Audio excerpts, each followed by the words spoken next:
सास की pocket money. Gita और ज्ञान ने जीवन के 30 बसंत एक दूसरे का हाथ थाम कर बिताए थे।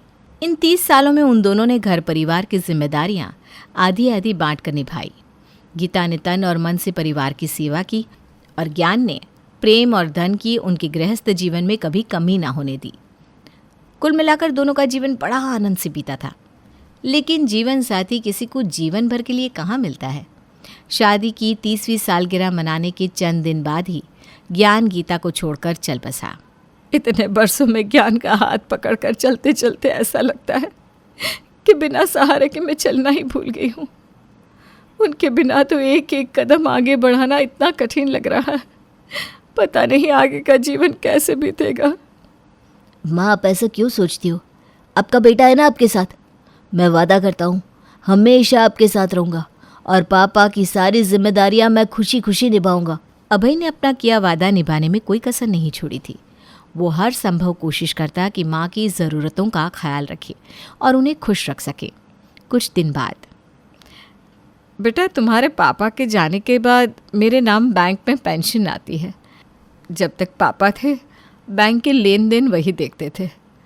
ये ले बेटा, मेरे बैंक के सारे कागज़। अब से ना ये सब तू ही संभाल।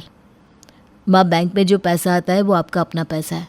उसे आप अपने पास रखिए और अपनी इच्छा से खर्च करिए। इसे आप मुझे क्यों दे रही हैं? अरे बेटा, मुझे तो बैंक से पैसे निकालना आता भी नहीं। तुम्हारे पापा थे तो ऑनलाइन ही सारा काम कर लिया करते थे। मुझे ना ये सब समझ में नहीं आता बेटा, इसलिए ये कागज़ अपने पास रखने से कोई फ़ायदा भी नहीं। ले, इन कागज़ों को तू ही रख। गीता अपने बैंक के कागजात बेटे को थमा देती है। कुछ दिन बाद, बेटा अभय, रक्षाबंधन आने वाला है। तेरी दोनों छोटी बहनें तुझे राखी बांधने आएगी। तुम ऐसा करना, उन्हें देने के लिए एक सूट खरीद लाना और बच्चों के लिए भी कपड़े ले लेना। मम्मी जी, बुरा मत मानिएगा, लेकिन अभी हाथ ना थोड़ा तंग चल रहा है, इसलिए इस बार कपड़े रहने देते हैं। बस शगुन का लिफाफा दे देंगी। कोई बात नहीं बेटा, मैं कोई ज़ोर ज़बरदस्ती नहीं कर रही। जैसा तुम लोगों का बजट हो वैसा ही काम करो। गीता की दोनों बेटियां रक्षाबंधन के दिन भाई को राखी बांधने आती है। माँ, चलो ना बाजार चलते हैं, हम सब मेहंदी लगवा कर आएंगी। बेटियों की जिद करने पर गीता बहू और दोनों बेटियों के साथ मेहंदी लगवाने के लिए पहुंच जाती है। हर साल जब बेटियां रक्षाबंधन पर आती तो गीता ही सबकी मेहंदी लगने के बाद मेहंदी वाली को पैसे दिया करती। लेकिन उसने देखा कि मेहंदी लगवाने के बाद बहू ने सिर्फ अपने पैसे दिए और दोनों बेटियां अपने अपने पैसे निकाल कर मेहंदी वाली को दे रही हैं। त्योहार के दिन बेटियां घर पर आई है। मैं क्या इतनी मजबूर हो गई कि अपनी बेटियों के हाथ में मेहंदी भी नहीं लगवा सकती? पहली बार ऐसा हो रहा है कि मैंने शगुन के नाम का उनके लिए कुछ भी नहीं खरीदा। तभी गीता की आंखों के सामने पिछले रक्षाबंधन का दिन घूमने लगा। काजल, खुशी, बेटा चलो तुम दोनों मेरे साथ बाजार, अपनी पसंद के कपड़े ले लो। क्या ज़रूरत है पापा, भैया ने शगुन दिया तो है, बस हो गया ना। बेटा, भैया तो हमारे साथ 365 दिन रहता है। उसे हमारा प्यार, लाड दुलार हर समय मिलता है। लेकिन बिटिया तो बस तीज त्योहार पर ही माँ बाप के घर आती है। तुम दोनों को प्यार जताने का मौका ही कितना मिलता है हमें। तुम ऐसा समझा करो कि ये कपड़े नहीं, मम्मी पापा का प्यार है। ये ड्रेस जब भी तुम पहनोगी तो हमें याद ज़रूर करोगी, इसलिए माँ पापा के दिए तोहफों से कभी इनकार नहीं करते। कितने प्यार से दोनों बेटियों को बाजार लेकर जाते थे और उनकी पसंद का सामान दिलाते थे। हमेशा कहते थे, गीता, बेटों को तो माँ बाप का धन दौलत ज़मीन मकान सब मिलता है, और बेटी वो तो एक साड़ी ले जाती है, उसके लिए भी मन में 10 बार सोचती है, घबराती है कि कहीं कोई ताना ना मार दे। अरे बेटियों का भी तो बराबर अधिकार है इस घर पर। भाई अभय राखी बंधवाने के बाद बहनों को 1100 का लिफाफा दे देता है। दोनों बेटियां भी रक्षाबंधन मनाने के बाद अपने घर लौट गई थी, लेकिन गीता के मन को चैन नहीं था। रह रह कर उसे पति की कही बातें याद आती तो उसकी आंखें भर जाती। ऐसे ही दिन बीतने लगते हैं। जब भी बेटियां मायके आती, उन्हें देखकर गीता को खुशी तो बहुत होती, लेकिन अपनी बेटियों को अपनी इच्छा से कुछ भी न दे पाने के कारण वो बहुत अपमानित और टूटा सा महसूस करती थी। पिता के जाने के बाद बेटा अभय यूँ तो अपनी ओर से सभी जिम्मेदारियां निभा रहा था, लेकिन फिर भी गीता के अरमान उसके मन में ही दबे रह जाते थे, क्योंकि वो बेटे बहू पर कोई दबाव नहीं बनाना चाहती थी और अपनी इच्छा से कुछ भी करने के लिए उसके पास पैसे नहीं थे। उसने खुद को इतना असहाय कभी महसूस नहीं किया था। रिश्तेदारी में किसी की शादी हो या बेटियों के घर जाना हो तो शगुन के नाम पर दिए जाने वाले तोहफे वो हमेशा अपनी पसंद से ही खरीदती थी। ईश्वर की कृपा से ज्ञान की अच्छे ऊंचे पद पर नौकरी थी, इसलिए लेन देन करने से पहले उसे कभी सोचना नहीं पड़ा था। माँ, मेरी बेटी अंशी का पहला जन्मदिन है, आप सभी को आना होगा। नातिन के पहले जन्मदिन की खबर सुनकर गीता को बहुत खुशी होती है। उसके मन में इच्छा थी कि वो अपनी नातिन को उसके पहले जन्मदिन पर सोने की बालियां दे, लेकिन बेटे या बहू ने उसे एक भी बार उसकी इच्छा के बारे में पूछा ही नहीं। माँ, कल काजल के घर उसकी बेटी के जन्मदिन में चलना है। मैंने और आपकी बहू ने सोचा है कि 5,000 कैश दे देते, उसे जो चाहिए होगा वो अपनी पसंद से खरीद लेगी। ठीक है बेटा, जैसी तुम्हारी इच्छा। बेटी के जन्मदिन वाले दिन काजल ये महसूस करती है कि माँ की आंखें नम हो रही है। क्या बात है माँ, आप कुछ उदास लग रही हैं, कुछ बात हुई है क्या? अरे नहीं बेटा, ऐसी कोई बात नहीं है, मैं तो बहुत खुश हूँ। आज मेरी नातिन का पहला जन्मदिन है ना। माँ, बात मत बदलो, आपका चेहरा देखकर मुझे समझ में आ रहा है कि आप किसी न किसी बात से परेशान हैं। अब तुझे अपने मन की क्या बताऊँ बेटा, जब से तेरे पापा गए मैं तो जैसे एक बंधन में बंद कर रह गई हूँ। मेरी बहुत इच्छा थी कि मैं अंशी को सोने की बालियाँ बनवा कर दूँ, लेकिन संकोच के कारण अभी से कह नहीं पाई।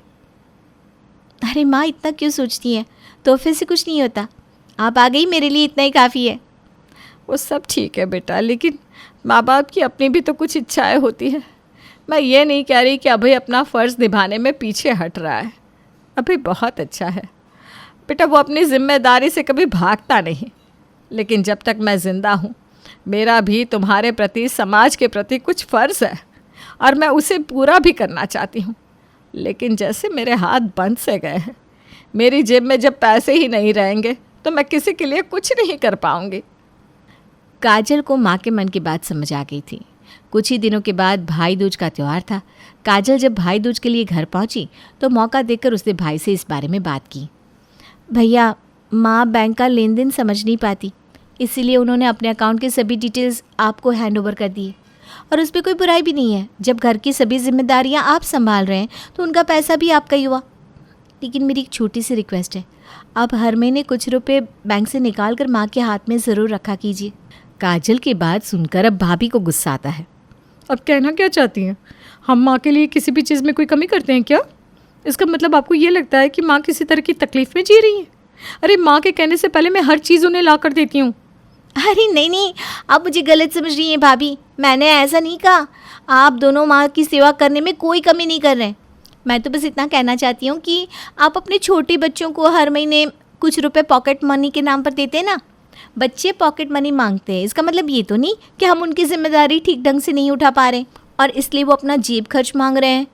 पॉकेट मनी हर किसी का अधिकार होता है, वो चंद रुपए जिन्हें वो बिना रोक टोक के अपनी इच्छा से खर्च कर सके, जिनके लिए उन्हें किसी को हिसाब ना देना पड़े कि वो रुपये उन्होंने कहाँ और कैसे खर्च किए।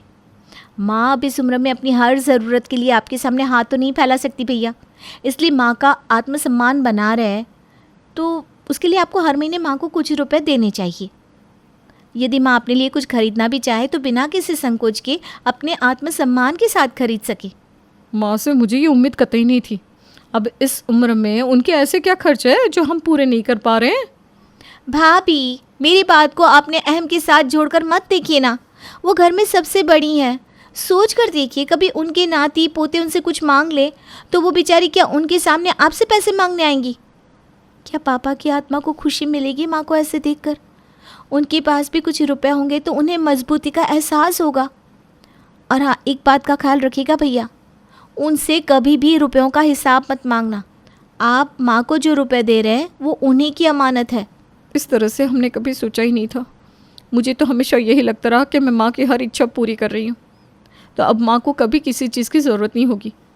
लेकिन आपकी बात भी सही है, हर इंसान की अपनी कुछ इच्छा ऐसी होती है जिन्हें वो सबके सामने जाहिर ना कर सकता हो। अब हर महीने माँ की पेंशन में से 5,000 लाकर उनके हाथ पर रख देना और कभी बिना पलट कर उनसे रुपयों का हिसाब मत मांगना।